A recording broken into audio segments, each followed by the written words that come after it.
Guys, আসসালামু আলাইকুম। অনেকদিন পরে দেশে আসলাম।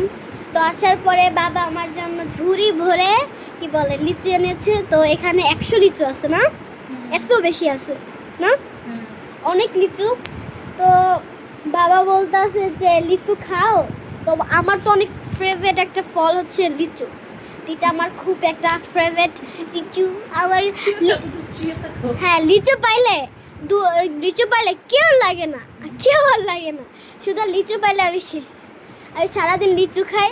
আর লিচু সিজন যদি থাকে কোনো রকম, সারাদিন লিচু খাইতেই থাকি। এই যে লিচু আনছে, এগুলো মনে করেন শেষ, কালকে দেখবোই শেষ সকালবেলা।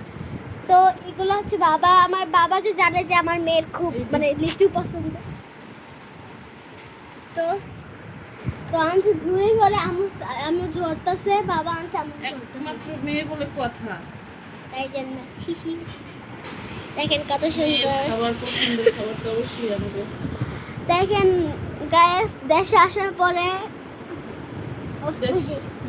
অবস্থা কি, দেশে এরকম গরম যে পড়বে, শীত যেরকম পড়েছে গরমও তো এরকম পড়ছে। তো দেখেন আমার ঝুড়ি বেড়া শেষ, দেখেন এই যে মাছ শেষ। হ্যাঁ, তো দেখেন খুব সুন্দর। এটা হলে কি একদম টাটকা, একদম হচ্ছে আনছে টুইন লিচু, এটা হচ্ছে টুইন। ইয়েস। ঠিক আছে, সবাই ভালো থাকবেন, টাটা, আল্লাহ হাফেজ। মা তুমি বাই বাই দিয়ে দাও। আল্লাহ হাফেজ। আচ্ছা টাটা, বাই।